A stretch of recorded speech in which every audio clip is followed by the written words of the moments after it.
Welcome back. One final point before we go tonight. What do we do when a madman shoots up a high school, when he kills 17 people in cold blood, when he planned his attack, when he robbed these families of their children, society of 17 valuable, precious lives? What do we do to make sure this never happens again? I didn't know how to start this final point when I sat down in front of my laptop this afternoon. I sat there for 30 minutes. How do you address a tragedy like this? How do you respond to the kids whose high school reunions will now be a memorial service? How do you tell the kid who crouched under his desk and tweeted to the world that he was hiding from a shooter, how do you tell him that it's going to be okay? How do you promise that it's going to be okay when it's not okay for so many people? It's not the time for rants yet. It's not the time for Chelsea Handler to blame the NRA and the GOP, both of whom had nothing to do with this psychopathic killer.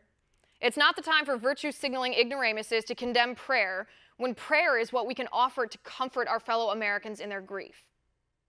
Was it mental health? What can we do about that?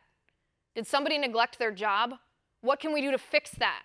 Was the law broken? Was there a loophole in the system? Could this have been prevented? How?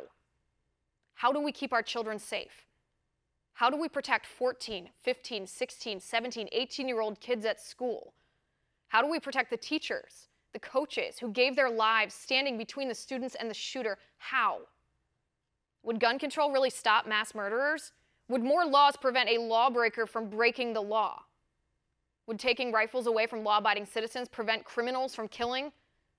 Is the AR-15 itself to blame? What are the unintended consequences of gun control? What would happen if we banned AR-15s? Would that keep people safer? Would the Sutherland Springs shooter Devin Kelley, would he have murdered more than 59 people if the law-abiding gun owner with his AR-15 hadn't stepped in and stopped the madman? Would women who protect ourselves with firearms against sexual assault 200,000 times a year, would we end up being raped or murdered or both if we ban AR-15s? What is the solution here? How do we keep our schools safe? How do we protect our kids? How do we protect the liberty of all people? Why is it that over 95% of mass shootings that have happened in our country in the past 50 years have happened in gun-free zones? Do gun-free zones keep people safe? Do gun-free zones invite killers to wage their attacks because the killer knows that nobody else besides him has a gun? Nobody is equipped to defend themselves. Look at the history of gun-free zones in our country. Do they work?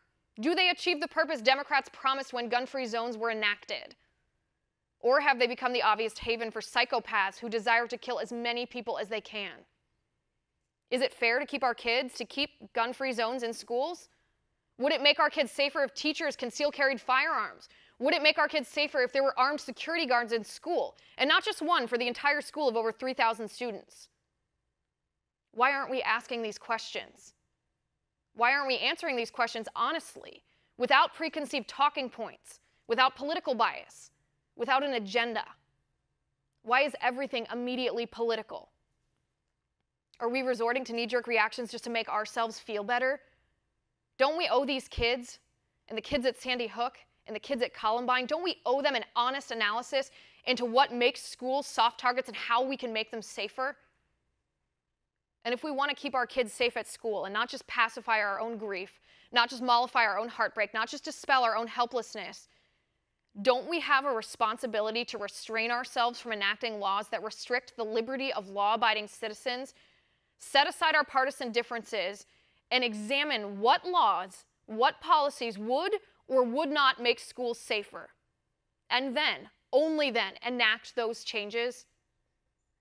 Isn't that the best way to keep our children safe? And that's my final point.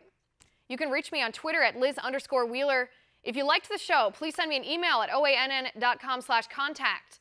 In the meantime, catch us here tomorrow at 9 p.m. Eastern, and until then, have a good night.